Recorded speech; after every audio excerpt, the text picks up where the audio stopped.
bien, continuamos ahora con la segunda parte del capítulo 2 y que habíamos dicho que eran el desarrollo de los 5 atributos de la personalidad. Ya habíamos hablado, atributos de la persona, de las características de estos atributos y que esas características, sea obligatorio, único, inalienable, imprescriptible, etcétera, son propios de los 5 atributos de la personalidad. También habíamos dicho que 3 de esos atributos son comunes a las personas jurídicas y a las personas humanas. Estos eran el patrimonio, el domicilio y el nombre. Y había 2 que eran exclusivos de la persona humana, que son el estado y la capacidad.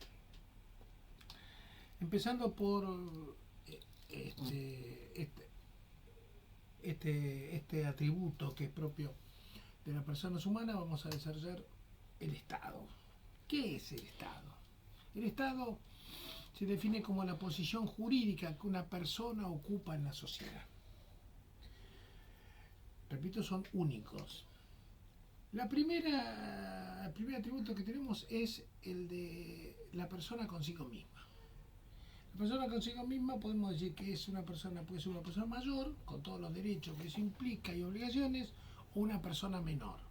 No puede ser menor y mayor a la vez. ¿Será menor o será mayor? También puede ser hombre o puede ser mujer. Bueno, ahora está el tema del no binario. También si puede ser sano o puede ser insano. Y según considerado la actividad, podrá ser ingeniero, podrá ser abogado, podrá ser un obrero, un empleado, etc. Uno dice, bueno, pero uno puede tener 2 títulos. Pero entonces, ¿cómo es que el atributo de la persona es único si uno puede tener 2 títulos? Es que es en función de lo que está realizando. Si la persona es ingeniero y abogado y está haciendo un proyecto de obra y aprobación de plano, actúa como ingeniero. Si está en un juicio patrocinando una parte, será como abogado. Pero en ese tema no podrá decir que es abogado y no es abogado. Es abogado. Ese es el atributo único. Por eso, esto que a veces es difícil de comprender porque se da de acuerdo a las circunstancias. Lo mismo nos pasa con el domicilio, donde uno puede tener el domicilio real, que es donde vive, pero también cuando se hace vinculado al trabajo, el domicilio real o el legal, ahí va a ser considerado el lugar de trabajo y no el lugar donde reside, pero seguirán siendo atributos de la persona única. Con relación a la familia, el estado puede variar de acuerdo a si es casado, si es soltero, si es divorciado o si es viudo. Lo mismo en relación con la sociedad, será nacional o extranjero. Ese es el estado que ocupa la persona, uno en relación de sociedad, otro en relación de familia, relación consigo mismo, pero es un tema único. El segundo atributo que vamos a desarrollar es el de la capacidad. La capacidad que también es propia de las personas humanas. Este es un tema que ha tenido muchas modificaciones con la reforma del Código del 2015. ¿Por qué? Porque Argentina le dio jerarquía constitucional a los tratados de los derechos humanos. Y en los tratados de derechos humanos, en relación a las personas, ahora se considera que hay que tratar de que la legislación establezca que la persona haga por sí la mayor cantidad de actividad que pueda desarrollar. Quiere decir, no es una cuestión de declarar a una persona insana y listo, ya no puede hacer nada. No, hay que ver los grados de capacidad. Entonces, en la medida que su insanía sea muy elevada, tendrá mayor grado de incapacidad. Si es una insanía menos importante, entonces se lo debe tratar de incapacitar para las cosas en las que necesita ser asesorado, en las que puede hacer por sí, que las haga por sí. Lo mismo sucede con los menores. Entonces, con los menores no es cuestión de igualar la categoría menor. Los menores de 13 años, está bien, ya están comunicados, pero No es lo mismo tener 14 que tener 17, tener 15 o 17. A medida que se va creciendo, se va teniendo mayor madurez y entonces la ley dice que se le permite hacer más cosas hasta llegar a la capacidad plena de los 18 años. Anteriormente, anterior al año 2015, el código era tajante. Menos de 14 años, incapaz absoluto. Más de 14 años hasta los, en un momento fue 22, después fue 21, después bajó 18, era incapaz relativo. Puede hacer esto, esto y esto, nada más. Lo demás no puede hacerlo. Entonces era igual la circunstancia que tuviese 15 o que tuviese 21, cuando la capacidad era de 22. Es incapaz relativo. Después llegaba una capacidad plena cuando llegaba la mayoría de edad. Entonces ahora se ha cambiado y entonces ya no hablamos de una incapacidad, hablamos de incapacidad en cuanto a la edad hasta los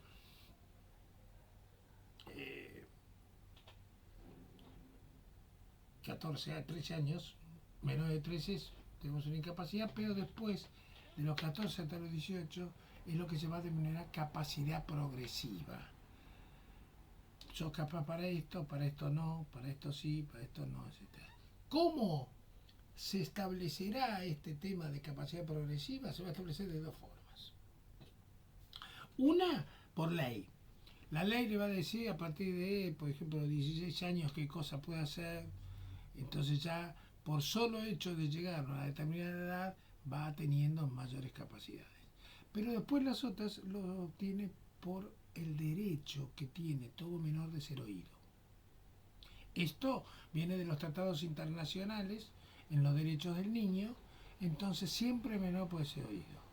Entonces, si alguna vez a un menor le dicen no, inclusive los padres, por ley no lo puedes hacer, pero él dice, no, pero yo ya tengo la madurez suficiente como para hacerlo, lo puede plantear ante el juez y el juez resolverá y puede resolver en contra de los intereses del padre porque lo que va a prevalecer por una cuestión de jerarquía constitucional por sobre los derechos del padre con la responsabilidad parental es los derechos del menor que al ser oído el juez siempre con dictamen previo técnico de psicólogos o médicos especialistas en la materia de que se trate, dictaminarán sobre la pertinencia o no de lo que está reclamando el menor y en ese caso se lo habilitará para realizar las tareas. Esto es en grandes rasgos lo que vamos a ir viendo y desarrollando en este tema de capacidad. La primera capacidad que vamos a hablar, porque la que yo he desarrollado hasta acá era la capacidad de ejercicio. Pero la primera que vamos a desarrollar es la capacidad de derecho. La capacidad de ejercicio, como la palabra lo dice, es ejercer el derecho. La capacidad de derecho es la posibilidad de ser titular del derecho y de deberes jurídicos. Esta capacidad, cuando existe una incapacidad de derecho, no se puede suplir de ninguna forma y es incapaz. Ahora, ¿hay una incapacidad absoluta de ser titular de derecho? No, no existe. Esto está en las letras, en los libros jurídicos existe, pero ¿por qué? Porque nuestro derecho viene de origen del derecho romano y en el derecho romano sí existía la incapacidad absoluta de derecho. Quiere decir que existían personas que no podían ser titulares de ningún derecho. ¿Quiénes? Los esclavos. Los esclavos que generalmente eran prisioneros de guerra, eran sometidos a la esclavitud, tenían un dueño y ese dueño era dueño y señor de la vida del esclavo. Podía decidir condenarlo a muerte y estaba en su derecho. Por eso decimos que el esclavo era un incapaz absoluto de derecho. Ahora no existe, no se concibe el derecho a la vida una vez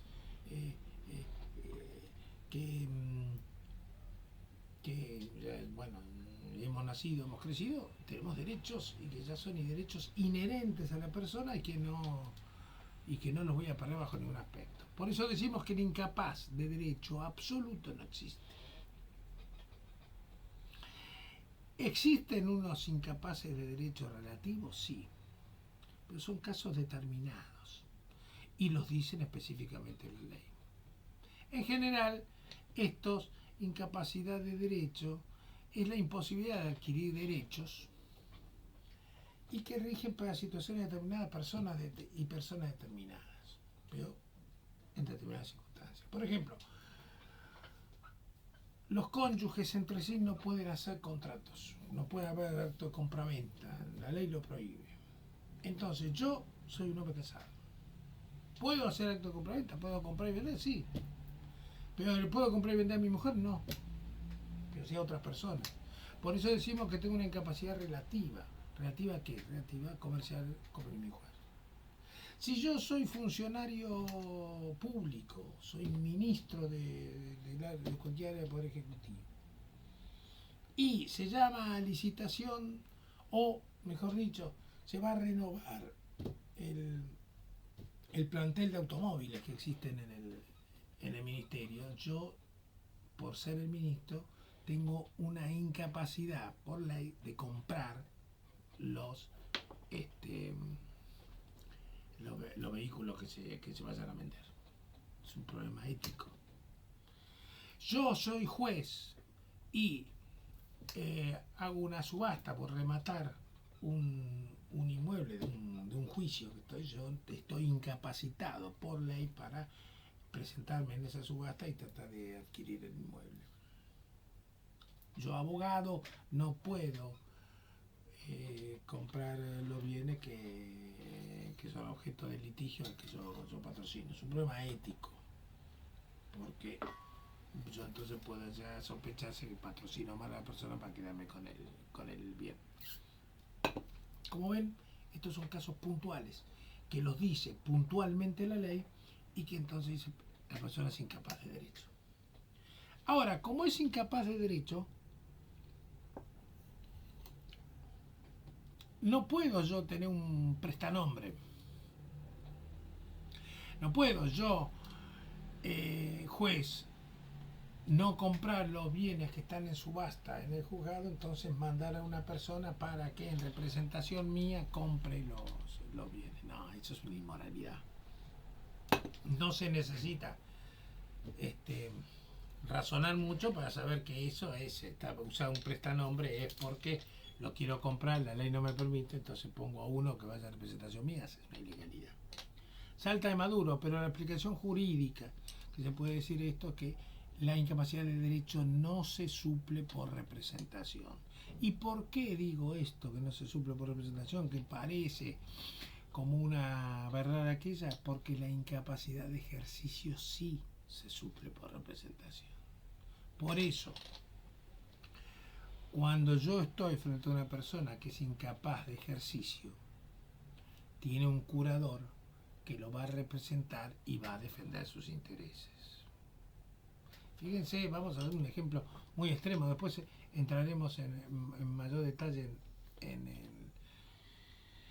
en la capacidad de ejercicio. Habíamos dicho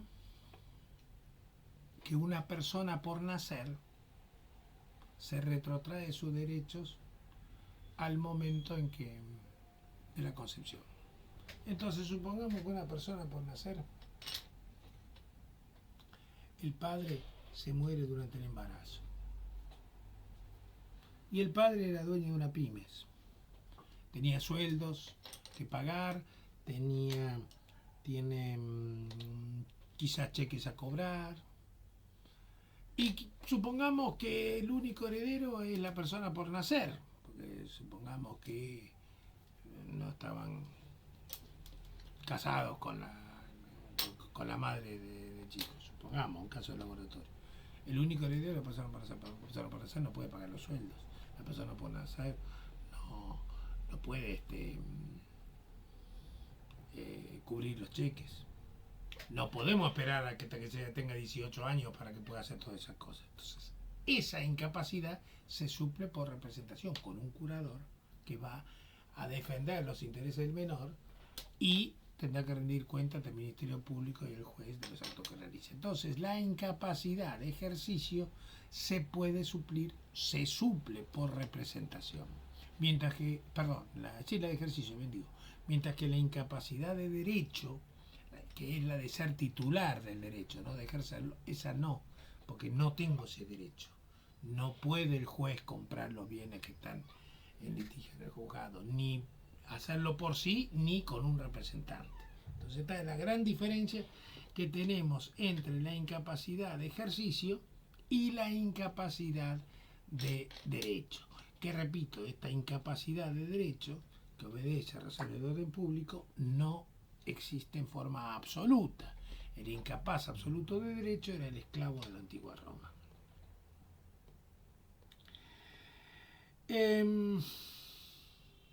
La capacidad de ejercicio, ya entrando directamente en el tema de la capacidad de ejercicio, es, como ya dijo, la de ejercer el derecho. Y si no lo puede ejercer, se tiene que suplir por representación. El incapaz de ejercicio absoluto, hoy por hoy solo podemos decir, de acuerdo a la clasificación que hizo Lorenzetti, el ministro de la Corte y uno de los autores del proyecto del Código Civil, es el único con incapacidad absoluta, es la persona por nacer. ¿Por qué? Porque siempre los menores tienen derecho a ser oídos. Pero la persona por nacer tiene que ser suplida por representación y no hay posibilidad que sea oída. Mira, hay un caso, y yo lo pongo en ejemplo, que es un poco una deducción que uno hace, pero en base a estos temas de derecho de lo que pudo haber sucedido. El tema puntual de por qué se resolvió de esa forma no lo conozco, pero es una deducción.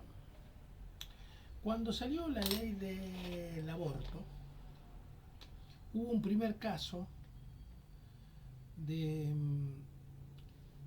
donde se trató ese tema, que era una menor, no sé si a 12 años, por ahí, que había sido abusada sexualmente por el tío. Y estaba embarazada, pero toda la familia, los padres, querían llevar a buen término ese embarazo y después no sé qué iban a hacer. El juez resolvió,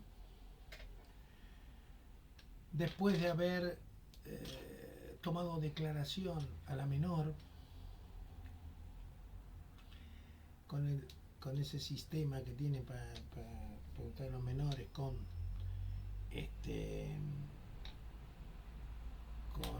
los psicólogos que van entrevistando, la menor decía, sáquenme esto que tengo acá adentro. Entonces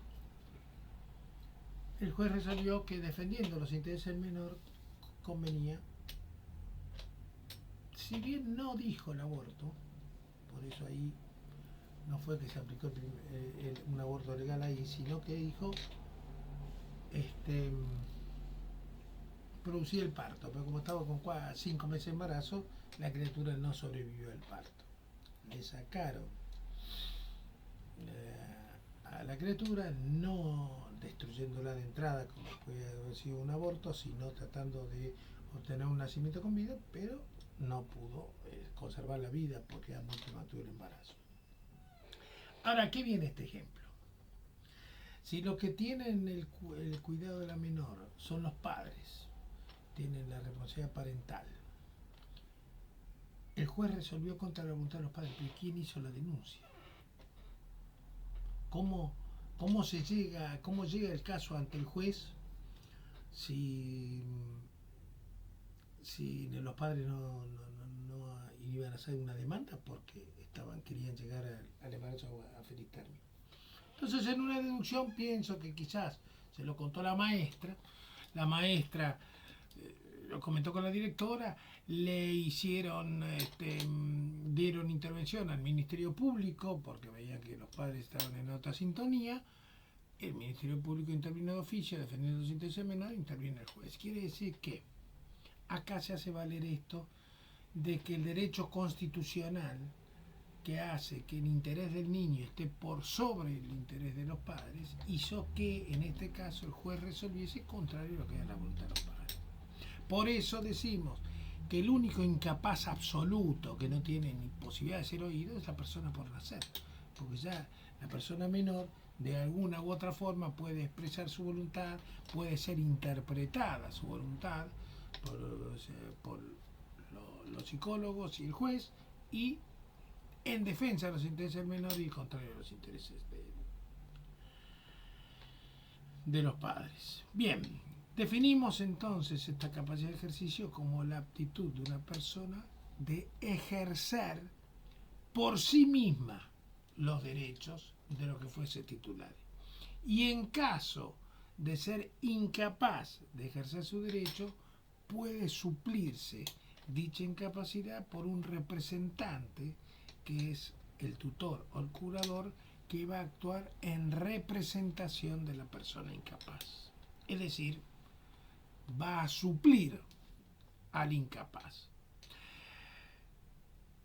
Tendrá la veña del juez, pero no se lo va a escuchar al incapaz. Sí se lo va a escuchar, perdón, pero se va a hacer la voluntad del representante. Entonces, se lo puede escuchar porque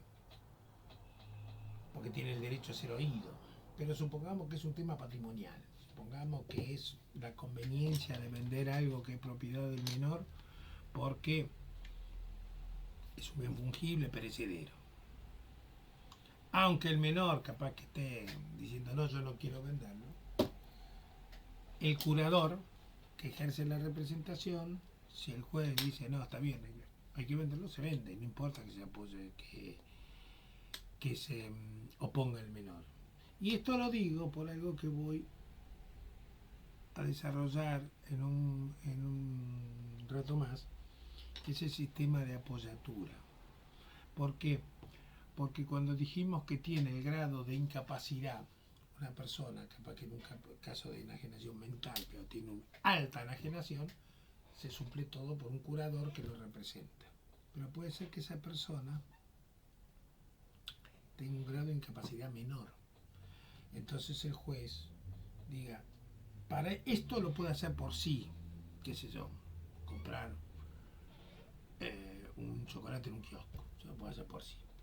Vender una casa tiene que ser con un curador, porque si no puede ser estafado. Y algunas operaciones intermedias, qué sé yo, comprar una computadora, vamos a ponerla para seguir con la misma línea. Bueno, para eso va a tener una apoyatura. ¿Qué es la apoyatura? Es una persona que lo acompaña, que lo asiste, pero que no lo reemplaza en la decisión. Decide la persona que es incapaz, pero es asistido por uno que lo va a asesorar, le va a decir no, esto no te conviene. Generalmente es una persona de confianza del asistido que a que él le tendrá confianza y lo podrá asesorar. Yo estoy poniendo los casos de mayor enajenación mental, pero quizá para darle un ejemplo más fácil de entender, quizás sea una persona que sea drogadicta. Entonces una persona que es drogadicta sabe que tiene ese vicio, esa enfermedad, y en un estado de lucidez toma la decisión, dice, bueno, que que de mi confianza sea mi apoyatura, que no me deje hacer cosas cuando yo estoy drogado y me asista en las cosas. Entonces, no es una persona que tiene un grado absoluto de incapacidad como para tener un curador, pero sí una apoyatura a alguien que lo asesore. Que uno dice, bueno, pero ¿en qué altera esto? Si en una de esas,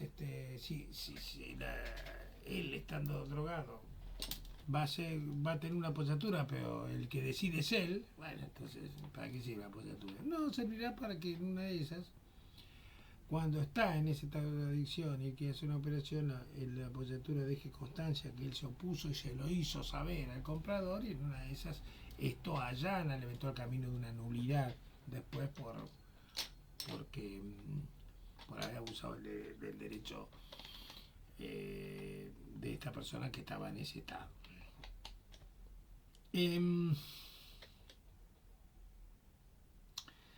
Las personas, el primer grado de incapacidad, o lo que era más absoluto, dijimos que era la persona por nacer. Como ya habíamos dicho, puede adquirir derechos que se retrotraen al momento de la concepción si nace y conserva un instante con vida.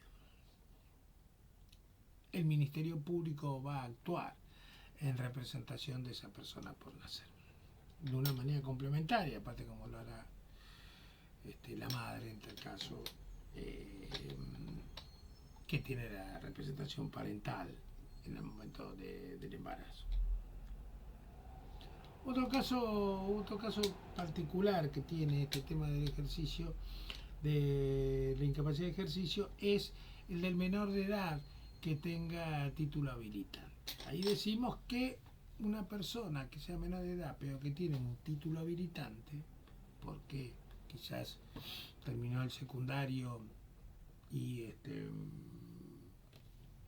en una escuela industrial y esto lo capacita para hacer determinadas tareas, puede llegar a ejercer la profesión por ese título que se habilite. La ley establece que lo que adquiera con el fruto de su trabajo tiene libre disponibilidad, aunque sea menor de edad. Pero hace una diferencia porque si adquiere bienes a título gratuito, por ejemplo, recibe una herencia, una donación, no va a poder disponer de eso hasta que no sea mayor de edad. Es decir, solo tiene una libre disponibilidad respecto de lo que reciba por el ejercicio de esta profesión.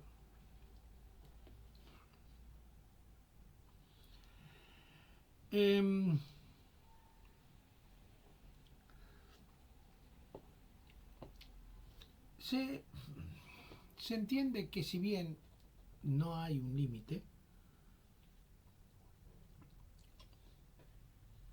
la ley, si bien la ley no le pone ningún límite, se debe entender que hasta los 16 años va a requerir autorización de los progenitores.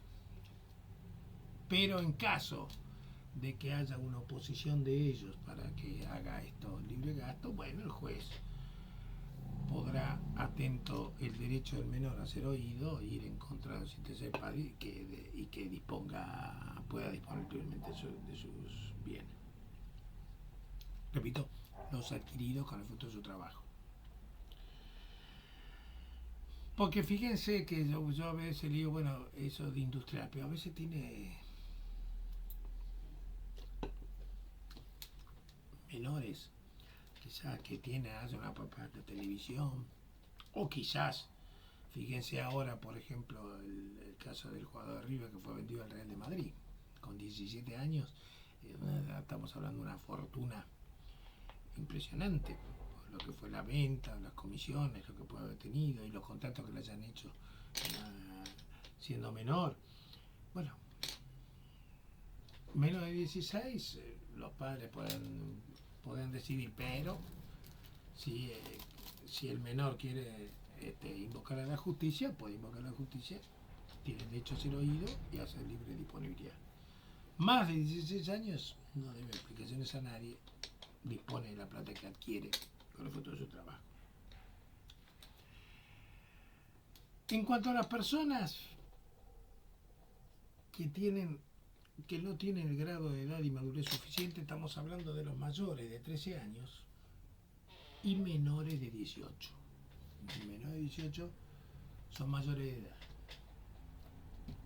13 años tenemos un mayor grado de incapacidad y presunción de incapacidad, pero con el tema de esta edad que va entre los 13 y los 18, decimos que es el adolescente.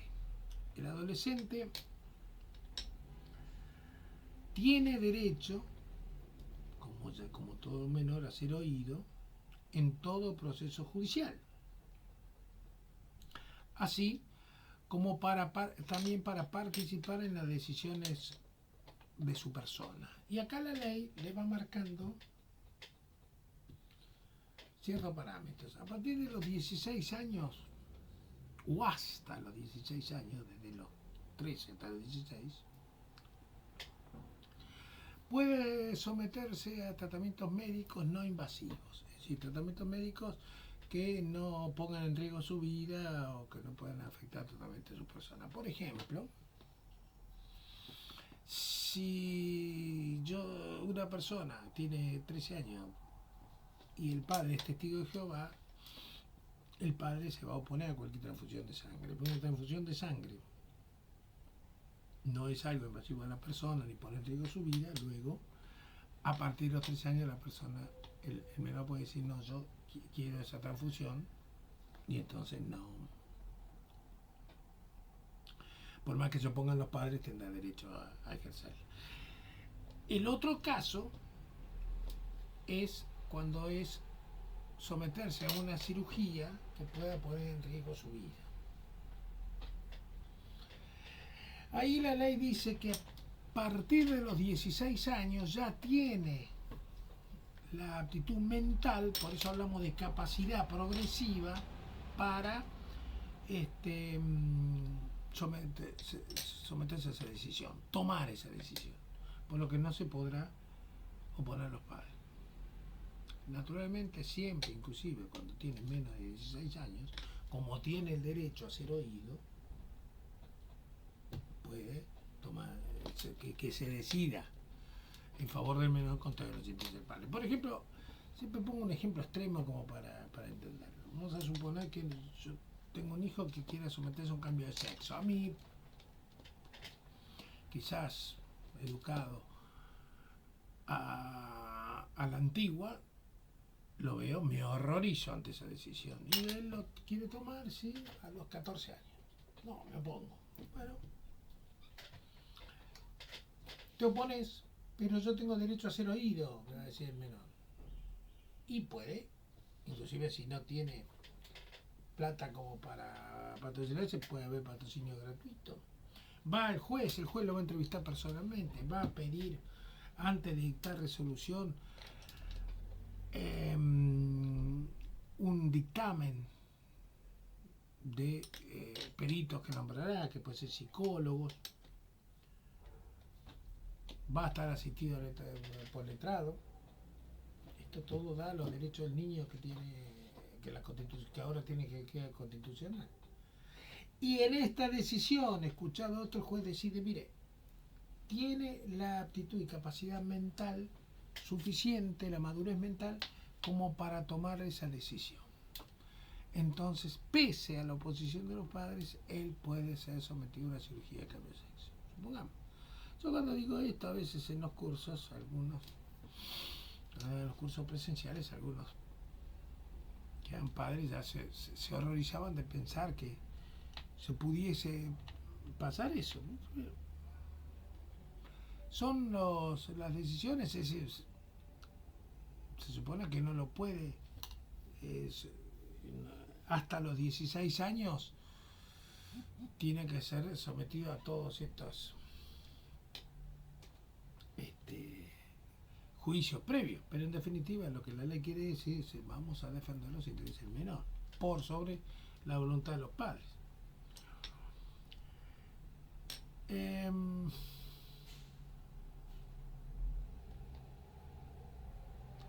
Es decir, que el código introdujo esta figura del adolescente, entendiendo que esta figura del adolescente, que le da la figura de la capacidad progresiva, se da entre los 13 y los 18 años de edad.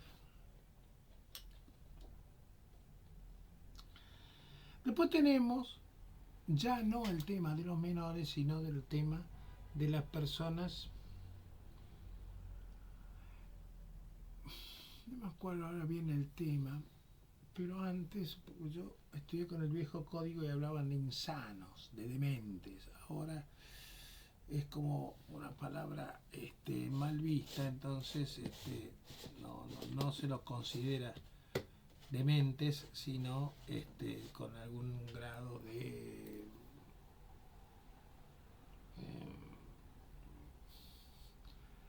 madurez mental inferior. No me acuerdo exactamente cuál es el término que se usa ahora, pero se considera que la palabra demente es más descalificadora a la persona. Lo cierto es que esta incapacidad mental que tiene la persona tiene dos situaciones. Una situación es cuando se lo declara insano por sentencia judicial. Si hay una sentencia judicial que lo declara insano, entonces esa persona se va a suplir por representación en ese momento y todos los actos que realiza son nulos. ¿Por qué? Porque él está declarado judicialmente insano. Es una nulidad fácil de demostrar porque no se necesita mayor prueba, simplemente cuando hizo ese acto, supongamos una compraventa, y cuando tiene la sentencia que lo declaró insano. La sentencia es de hoy, hoy de hace 10 días y hoy firmó el compraventa, listo. Ya se lo anula el acto. Ahora, no se puede pedir una declaración de insanidad de una persona hasta que no tenga los 13 años. ¿Por qué? Porque la ley considera que si la incapacidad que tiene la persona menor hasta los 13 años es la misma que la de una persona que es totalmente insano y que es suplido por representación, entonces ¿para qué someterlo a este proceso que ya es lo estigmatiza, cuando en una de esas capaz que su problema mental se soluciona en temprana edad? Si no se soluciona, automáticamente después de los 13 años se hará el proceso de insanidad para que continúe con ese grado de incapacidad, ese grado de representación por el resto de su vida. Ahora,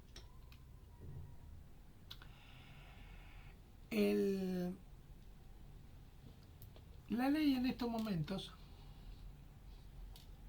es muy exigente para establecer los grados de incapacidad por los derechos que tienen las personas, los menores a ser oídos, los derechos humanos, y tutelar a la persona y que no se lo declare incapaz, sino que se trate de que realice por sí la mayor cantidad de actos posibles, se le pone sistema de apoyatura.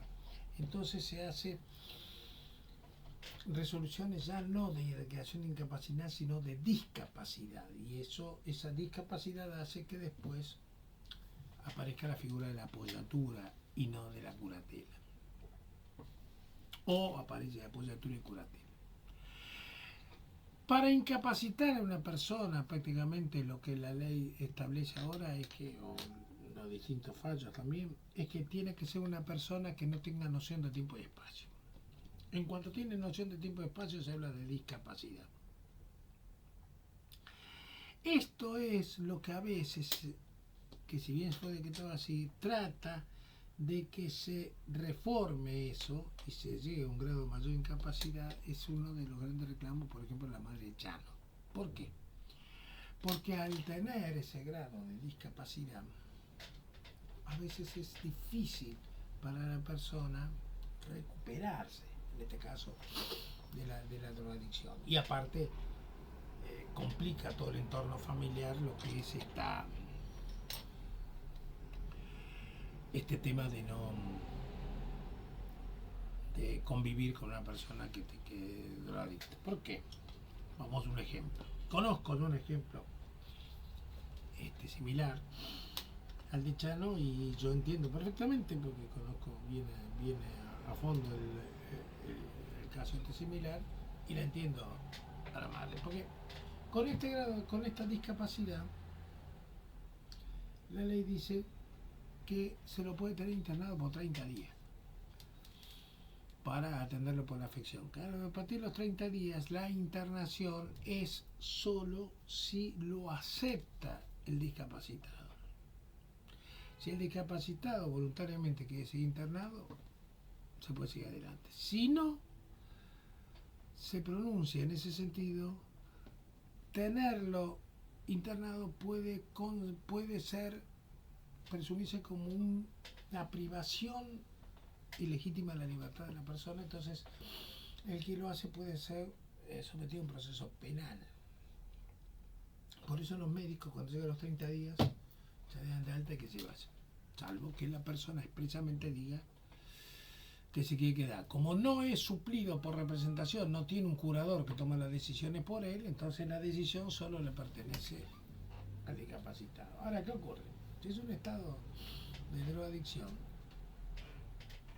curarse del estado de drogadicción va a requerir momentos de abstinencia que son difíciles de sobrellevar. Entonces, si la decisión es del propio enfermo, lo más seguro es que si no tiene esa fuerza de voluntad, pida irse y caiga de nuevo en el consumo.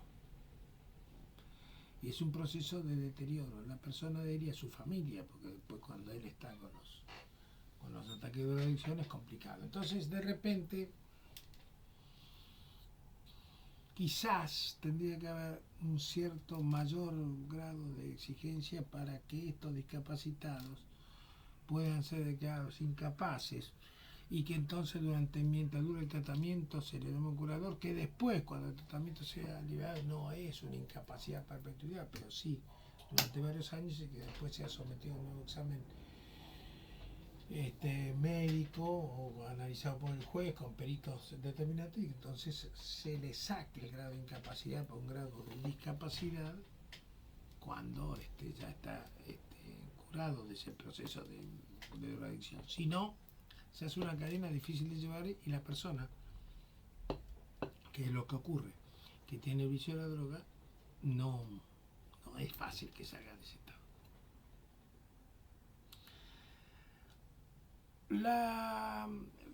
Habíamos dicho que la incapacidad es por una sentencia definitiva, una sentencia lo que hay a una persona insana y lo declara incapaz.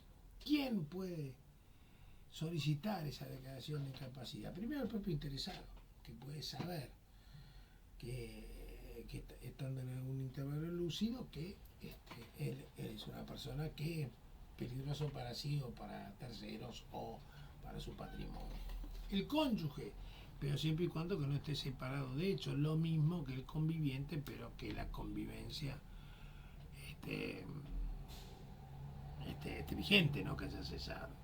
Los parientes dentro del cuarto grado de consanguinidad y segundo de afinidad.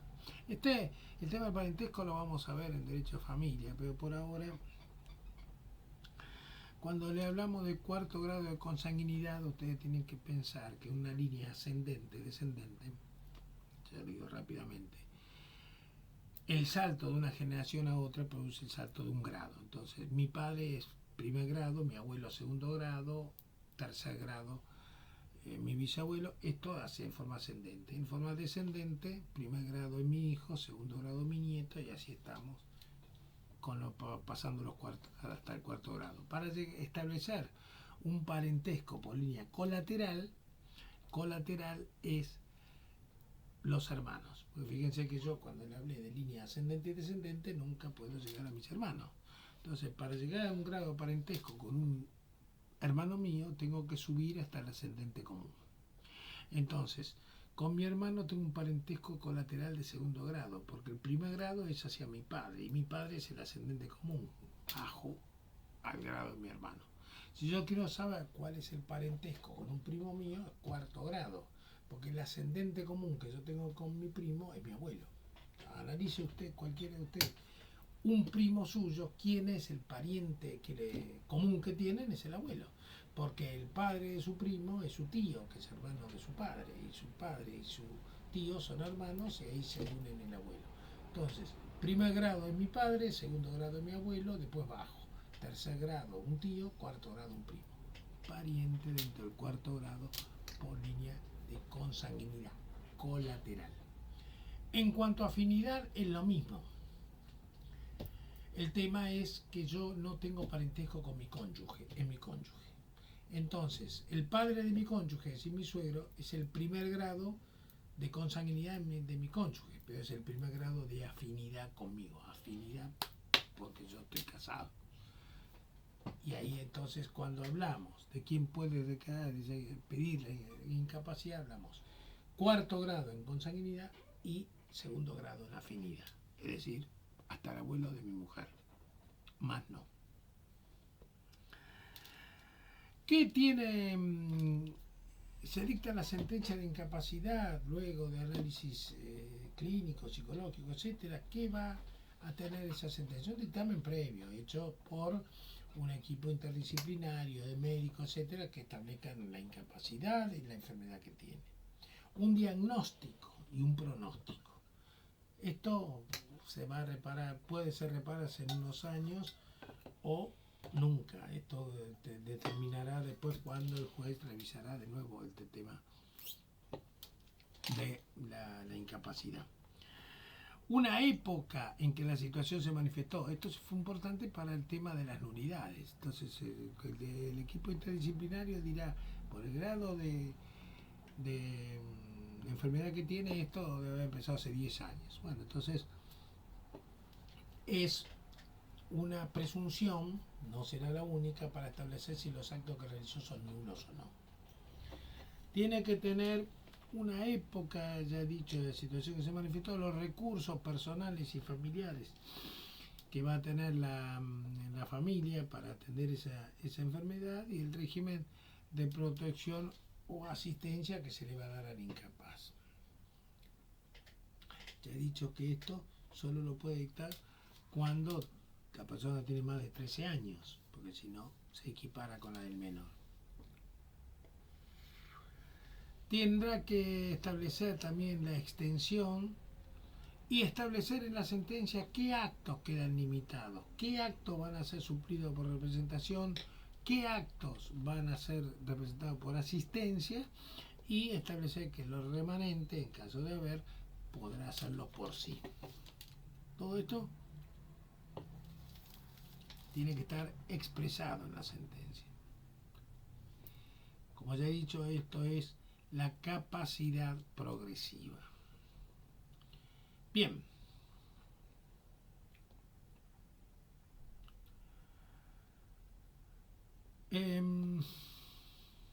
A ver si me queda algún tema por ver.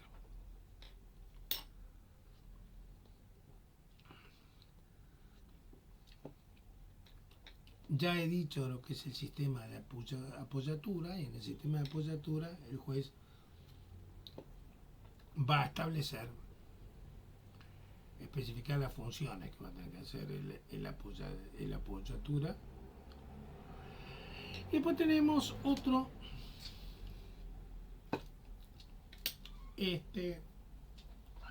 caso similar al de la discapacidad, que es el de la inhabilitados. Inhabilitados, esa es una figura que existía antes del código de la reforma del año 2015, y estos inhabilitados comprendían a estos que tenían ahora son considerados los discapacitados, es decir, aquellos que no estaban a un grado de incapacidad como para incapacitarlos, sino inhabilitarlos. Ahora se los sacó y se puso este tema para darle más especificidad sobre los alcances en la discapacidad, pero se mantiene la figura de los inhabilitados solo respecto de una persona, que son los pródigos. ¿Quiénes son los pródigos? Los pródigos son los jugadores perdidos, aquellos que malgastan sus bienes, que tienen esa enfermedad del juego y que son capaces de mandar a la quiebra a todo el mundo, de quebrar. Pero ¿por qué se lo diferencia de los otros discapacitados?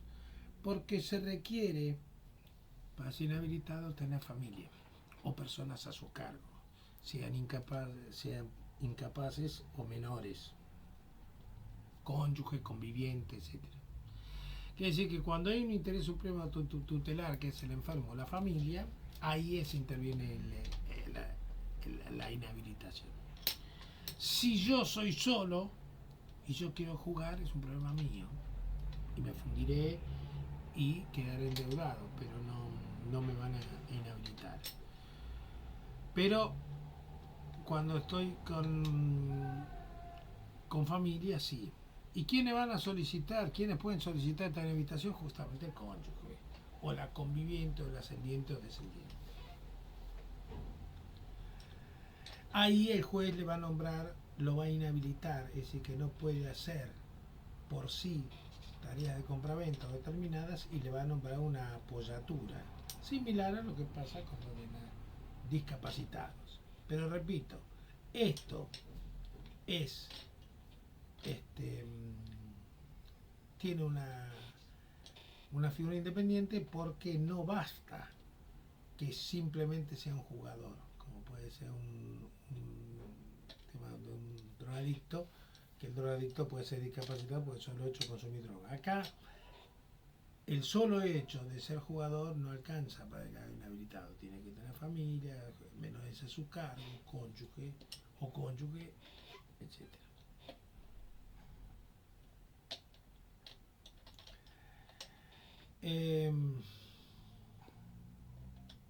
Cuando cesa la incapacidad, la tiene que decretar el juez. Así como el juez decretó la incapacidad, el mismo juez que decretó la incapacidad va a decretar, previo examen interdisciplinario, que ha cesado la incapacidad y le da la plena capacidad a la persona.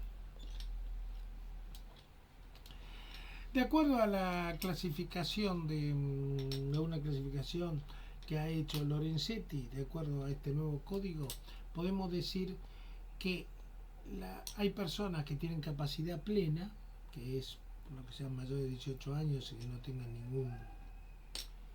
ningún vicio en su conducta que pueda crear incapaz. Los que tienen una capacidad restringida, este es el caso de las personas que se les impide realizar por sí determinados actos. Por ejemplo, personas que son mayores de 13 años que padecen una adicción, una alteración mental, entonces algunos temas podrán ser suplidos por representación, otros por apoyatura, etc. Los inhabilitados, que ya hemos dicho, son los pródigos, que tienen que tener cónyuge o conviviente. Y después están esos, hasta acá hemos hablado de personas capaces plenas, capaces con capacidad restrictiva. Después tenemos los incapaces. Las incapaces absolutos son las personas por nacer, no pueden ni ser oídas. Lo de la incapacidad relativa es que no cuentan con el grado de edad suficiente de madurez, entonces se lo van a tienen derecho a ser escuchados y también eximido de las prohibiciones legales por una sentencia judicial, o por una sentencia judicial se les impedirá sin sentencia. Ahí terminamos el tema de la capacidad. Y con la capacidad y estado terminamos con los dos atributos que son propios de las personas humanas. Ahora vamos a ver los otros tres atributos que son comunes a las personas humanas y a las personas jurídicas. La primera es el nombre. El nombre está definido como el modo de identificar a las personas y es otro de los atributos de la persona personalidad. La ley exige, antes era la ley 18.248, ahora está incorporada al Código Civil, después con la reforma del 2015, tiene la característica que tiene que poder tener traducción al español. No dice que sea en español. Si yo soy hijo de ingleses, se puede poner Jack, pero Jack tiene traducción al español, que es Santiago, John, que es Juan, etc. No necesariamente porque tienen que castellanizar, pero tiene que tener traducción. El nombre de la persona está compuesto por el prenombre y el apellido. La ley dice que solo puede tener 3 prenombres, no más. Esto ahora, antes no es una limitación. Ustedes ven personajes de la historia nuestra que se llaman, tienen un montón de nombres, algo que es muy propio del siglo XIX. Ahora hay un máximo de 3 nombres. Puede tener nombres aborígenes. Se lo puede se lo puede identificar con un nombre de origen. Además, debe llevar el apellido, puede ser el apellido de ambos padres o de cualquiera de los cónyuges. ¿Cuál va primero o cuál va segundo? Eso lo deciden los cónyuges. Ya no es que es el padre el que marca el apellido y el segundo apellido es el de la madre. Pues al revés. La ley dice que si no se ponen de acuerdo, se va a hacer un sorteo. Ahora, este sorteo se hace en el primer hijo. El segundo ya corre la misma suerte que el primero. No puede ser que un Pérez García sea hermano de un García Pérez. Son todos Pérez García. Se le puede agregar el apellido del otro. Si el hijo es extramatrimonial, tiene un solo vínculo filial y lleva el apellido de ese progenitor. Si llega a ser un hijo matrimonial,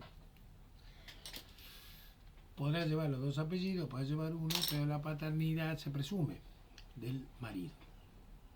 Esto es importante porque hay un plazo para impugnar la paternidad.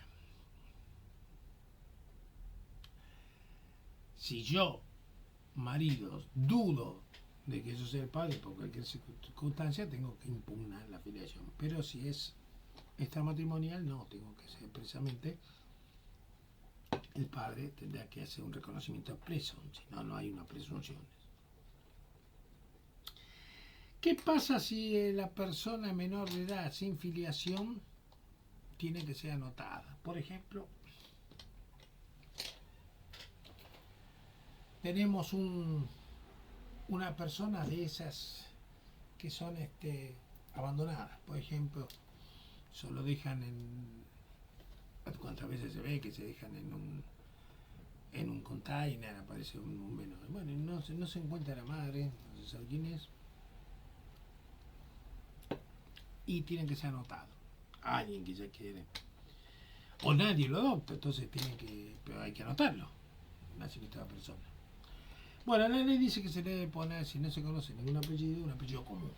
Pérez, García, Martínez, etc. Porque antes se le ponía la palabra expósito, pero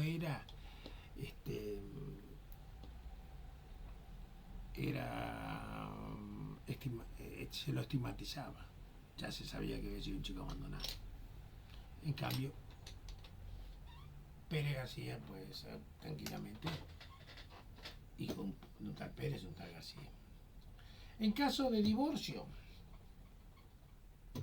los excónyuges pierden el derecho de usar el apellido del otro, salvo que exista una autorización judicial y que esté fundada en motivos razonables. Por ejemplo, si una persona es conocida comercialmente por su apellido Casada, me hice fama como médica usando el apellido de mi marido. No, y ahora no tengo prohibición de usarlo, pero si es un motivo razonable, porque ya fue conocida así comercialmente, se le puede llegar a autorizar usarlo. Eso sí, después, si se vuelve a casar, ya no tendrá ese derecho. El cónyuge que sea viudo o viuda puede seguir utilizando el apellido de su pareja premuerto, pero también hasta que contraiga nuevo matrimonio o unión convivencial. El cambio de prenombre o apellido solo por resolución judicial fundada en motivos justos. Por ejemplo, ha habido un caso, por ejemplo, Florencia de la B, cuando se decidió cambiar de sexo, usó el nombre Florencia La Vega, y en ese momento no estaba tan aceptado por la sociedad el tema este. Entonces hubo una persona, Florencia La Vega, que dijo, no, mire, yo me pongo a que se llame así porque no quiero que a mí se piense que yo soy esa persona, yo soy otro. Entonces lo consideró el juez un motivo razonable y le dijo a Florencia La Vega que cambió por Florencia La B. Y ahí quedó como Florencia La B, que fue como se fue conocido. Ahora, hay ciertos casos donde no se requiere autorización judicial, donde se va uno al registro de la persona y puede pedir el cambio de apellido o de nombre y no requiere una sentencia judicial. Un caso es el que decíamos de cambio de sexo, que eso está bien porque si el juez, supongamos que sea de una tradición cristiana, un hombre de Opus Dei, capaz que se opone al cambio de sexo. Y bueno, la ley dice, si la persona tiene derecho, no puede ser que los pruritos personales que pueda tener el juez se constituyan un obstáculo. Entonces ahí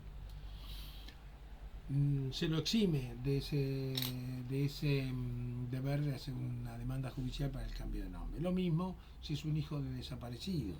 No es cuestión de que por una cuestión política quizás una persona se oponga a que la persona quiera conocer sus orígenes y tener el apellido de su familia biológica y no de su familia adoptante, si es hijo de desaparecido, por ejemplo. Entonces son las dos situaciones donde no se necesita una sentencia judicial. El nombre de la persona jurídica es de libre elección, es exclusivo, se inscribe en el registro y se le debe adicionar a la persona jurídica la sigla de la sociedad, sociedad anónima, sociedad responsabilidad limitada, etc. El cuarto atributo es el del domicilio. El domicilio, que hablamos del domicilio legal, es el lugar que la ley fija como asiento o sede de la persona. Siempre este domicilio está fijado por la ley. Es el domicilio legal. Ahora puede ser que la persona viva en un lado, que es el domicilio real, y tenga el asiento de su negocio en otro, que es el domicilio de su oficina. Cuando hablamos de domicilio real, es donde reside habitualmente. Ahora, no puede tener más de un domicilio legal, porque es un solo domicilio. Entonces, la pregunta es, ¿qué pasa? Ese domicilio legal es el lugar que la ley presume, sin admitir prueba en contrario, que una persona reside en manera permanente para ejercicio de sus derechos. Hay ciertas presunciones legales que son indiscutibles, que el presidente tenga domicilio legal en la Casa Rosada, un militar en el lugar donde está su cuartel. Después, las personas incapaces, el domicilio de su representante. Ahora puede suceder que a los efectos laborales el domicilio legal sea el de la oficina y a los efectos de la vida familiar sea el de su casa, pero seguirá siendo único. Entonces hay una presunción que cuando se trata de una cuestión comercial, el lugar es en la oficina y viceversa. Pero son ante determinadas circunstancias, cambiará, pero sigue siendo único. No puedo, porque están las dos posibilidades, el lugar donde presumir que es el lugar donde vive, donde tengo que notificar un tema de laboral, ¿no? Ese será otro tema. Después tenemos el domicilio especial. El domicilio especial es el domicilio contractual que fija las partes para el ejercicio de derechos y obligaciones. Entonces puedo firmar un contrato de locación y a pesar de que yo tengo un domicilio legal en un lado, el otro cliente tenga en otro lugar, el lugar de pago se fija que es en la inmobiliaria, el lugar de pago del alquiler. Y ese es un domicilio especial para ese contrato con independencia de donde vivan esas personas. Ese es el que se llama domicilio especial.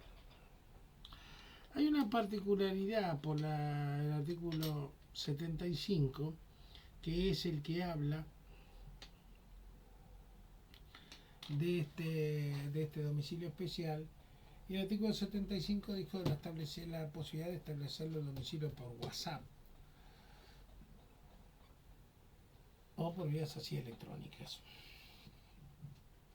Como esta reforma se hizo con la ley de alquileres, la reforma de la ley de alquileres, pero no se estableció en la parte del código de la ley de alquiler, sino que se estableció en el artículo 75, que es la primera parte, esta parte general que estamos viendo, decimos que esta reforma del artículo 75 se aplica a todos los contratos. Es decir, que no existe ningún impedimento para que se ponga como domicilio especial en un contrato un WhatsApp, para el cumplimiento, que después en el capítulo 5 veremos todas las acepciones que tienen este tipo de comunicación para lo que sean ofertas y aceptaciones de contrato. Esto fue importante porque en la ley de alquileres se daba 24 horas para que el locador conteste si aceptaba, si iba a pedir presupuesto por una reforma esencial que había que hacer, una necesidad importante. Entonces 24 horas para que decida, si no decidía el inquilino y después lo que decidía se le contaba el alquiler. Estos plazos perentorios de 24 horas cuando hay reformas esenciales, bueno, esto ameritó la reforma del artículo 75.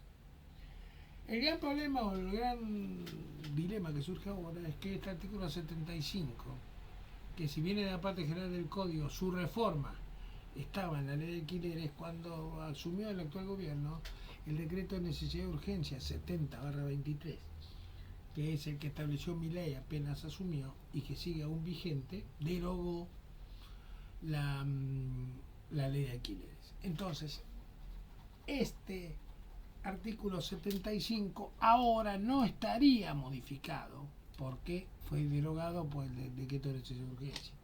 Pero si el decreto de necesidad de urgencia, que ya tiene la aprobación de la Cámara de Senadores en cuanto a que se aprobaba el DNU, no tiene pronunciamiento expreso de la Cámara de Diputados. Entonces, si de repente esto que decimos, el artículo 75, permite establecer direcciones de correos electrónicos a los efectos de domicilio de los contratos, si la Cámara de Diputados decide que el DNU no está, se lo debe rechazar, como ha dicho la Cámara de Senadores, cae el DNU, luego caería este reforma del artículo 75. Y se vuelve a, mejor dicho, se aplicaría el 75. Pero si, mientras esté vigente el DNU, supuestamente no está vigente la reforma del 75. Pero prácticamente esto no tiene mayor discusión. Todo el mundo acepta hoy que las vías electrónicas, como el WhatsApp, el mail, son aptos para la realización de un contrato. Otro tema de domicilio especial que se pone en los contratos es la jurisdicción. Entonces puede suceder que yo le alquilo un departamento, le vendo un departamento a una persona que tiene domicilio en Capital Federal, yo también tengo en Capital Federal, y es un inmueble en Mar del Plata, y establecemos que, a pesar de que la competencia estaría dada por la ubicación del inmueble, establecemos que prórroga de jurisdicción y que para cualquier conflicto serán competentes los tribunales de la Capital Federal. Esto, que si bien podría hacer un cambio de domicilio, está legitimado y autorizado porque es lo que se llama la jurisdicción del juzgado. Para tratar cualquier problema judicial, ambas partes aceptamos que sea en los tribunales de la Capital Federal. Esto es la jurisdicción, existe, y es la prórroga de la jurisdicción. Después tenemos otro tipo de domicilios que ya no están en el Código Civil, sino en el Código Procesal, que es el ad litem, que es el domicilio para el litigio. Generalmente este domicilio, y que a veces se lo considera constituido en el Código Procesal, es el domicilio del estudio del abogado. Es muy fácil, más factible, que le den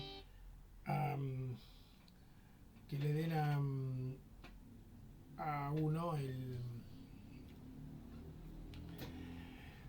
que vaya a un estudio jurídico, le diga, bueno, vamos a constituir en el estudio tuyo, entonces cualquier notificación, cosa que recibas, vamos a saber por los plazos.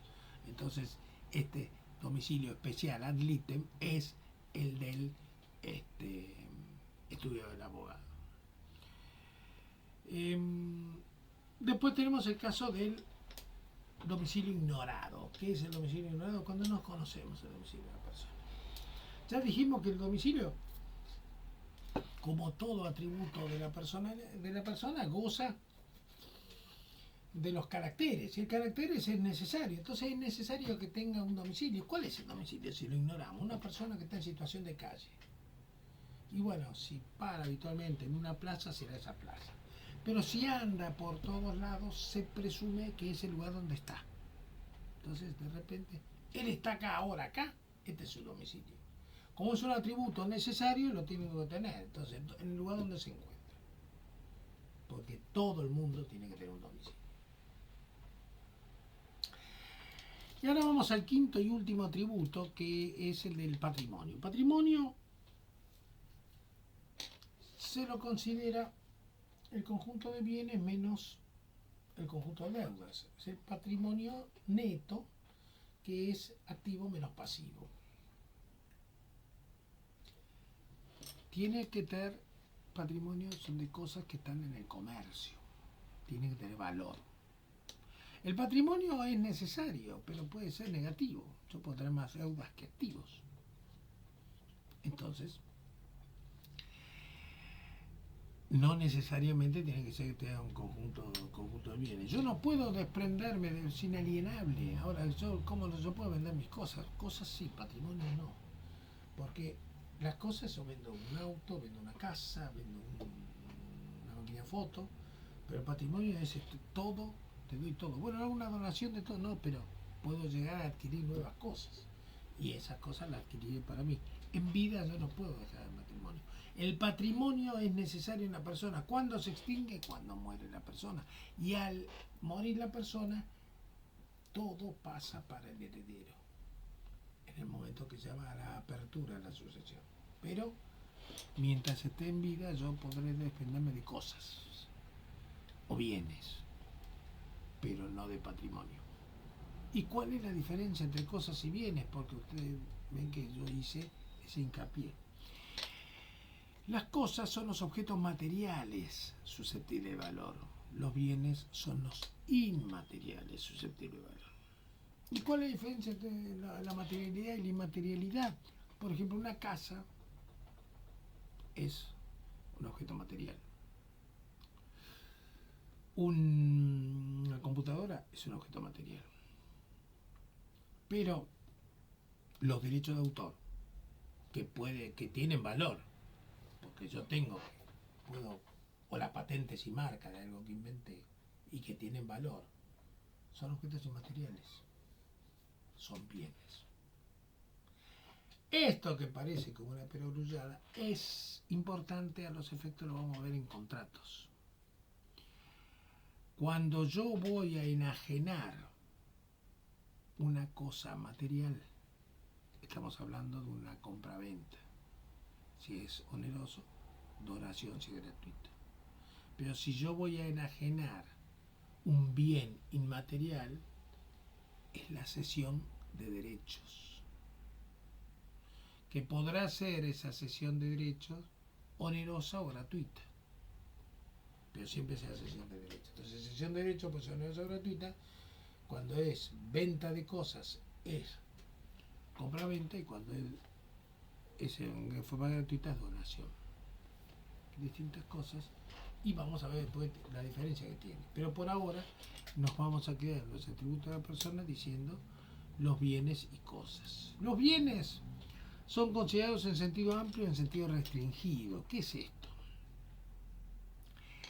Ustedes lo verán, y la mayoría estará ya trabajando en temas inmobiliarios,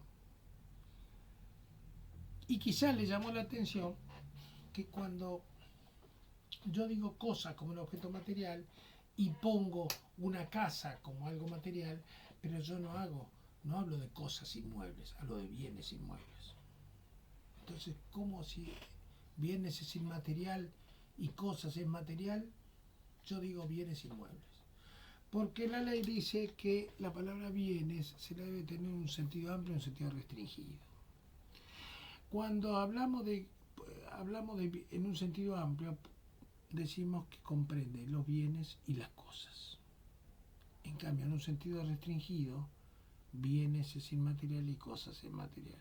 ¿Y cuándo aplicamos el sentido restringido, el sentido amplio?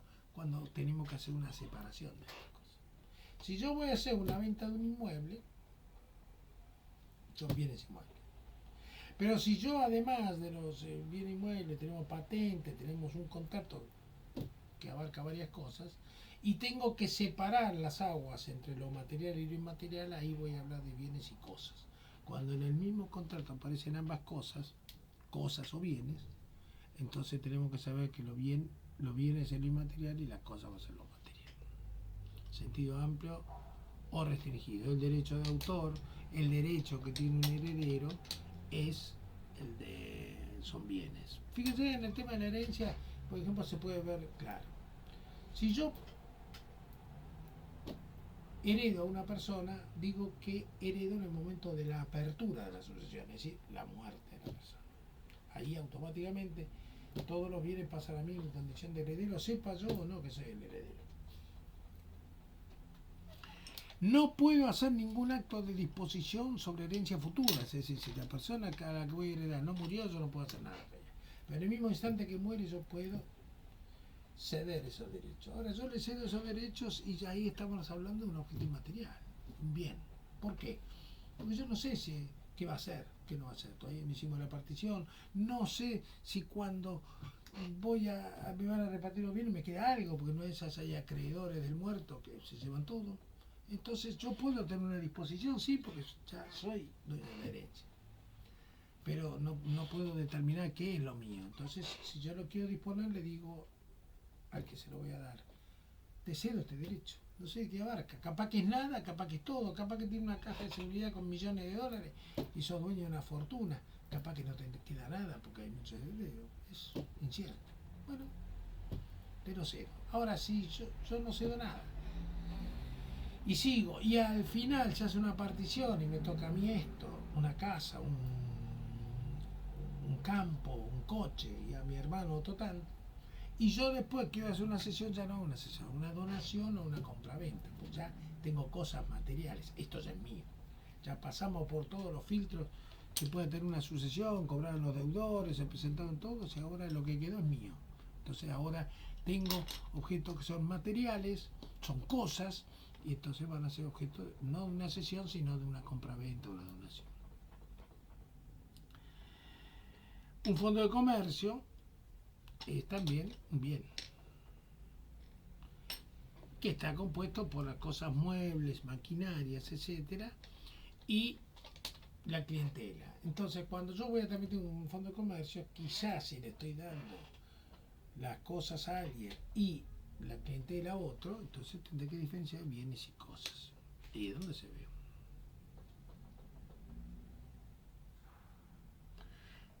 También ahora tenemos el tema de la incidencia colectiva, que esto lo hemos hablado en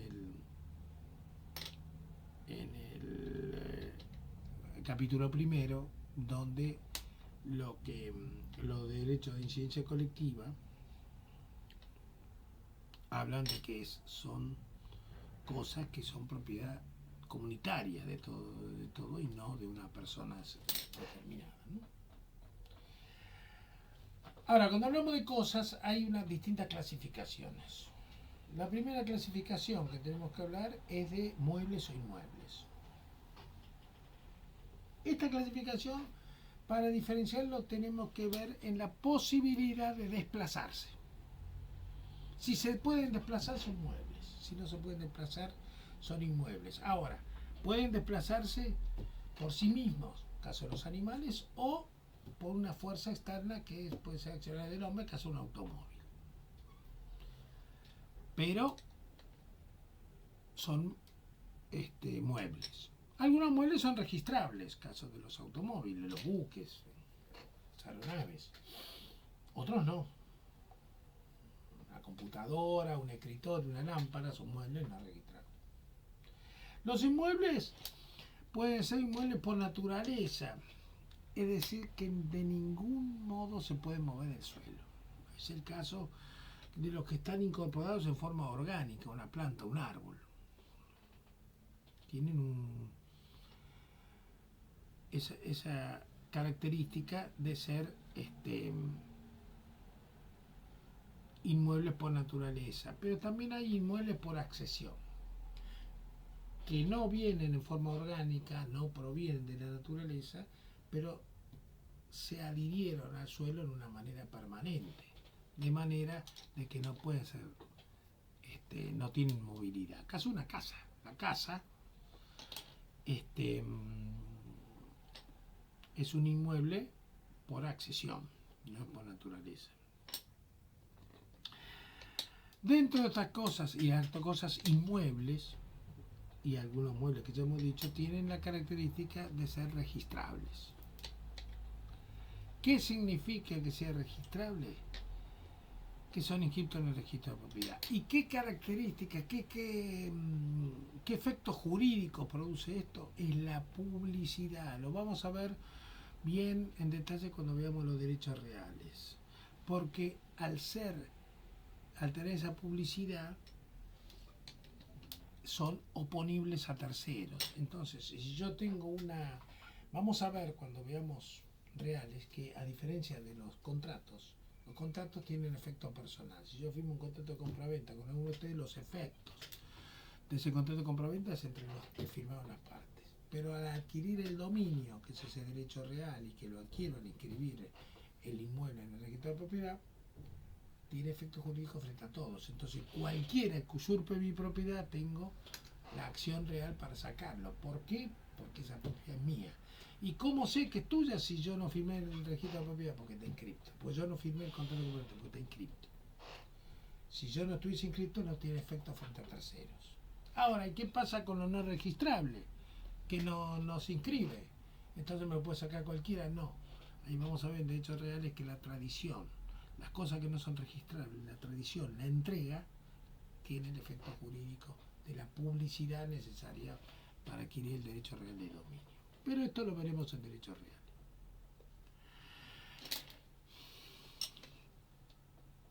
Los inmuebles por accesión también